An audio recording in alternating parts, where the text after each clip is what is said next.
Punjab side سارا تقریباً جو پھنسی ہوئی گاڑیاں وہ نکال چکے ہیں اور ساری رات کو 1000 گاڑیاں یہاں سے نکالی گئی ہیں.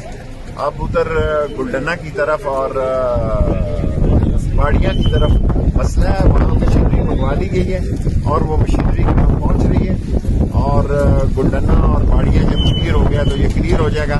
اس وقت گاڑیاں صرف گلڈنہ اور باڑیاں میں پھنسی ہوئی ہیں, باقی یہ روڈ کافی حد تک 70-80% ہم نے روڈ کلیئر ہے اور پیدل لوگوں کو بھی روک دیا اور پنڈی سے آنے والی مری کی طرف جانے والی گاڑیاں بھی روک دی ہیں تاکہ پہلے اوپر کا رش جو ہے ہم وہ نیچے لے جا سکیں.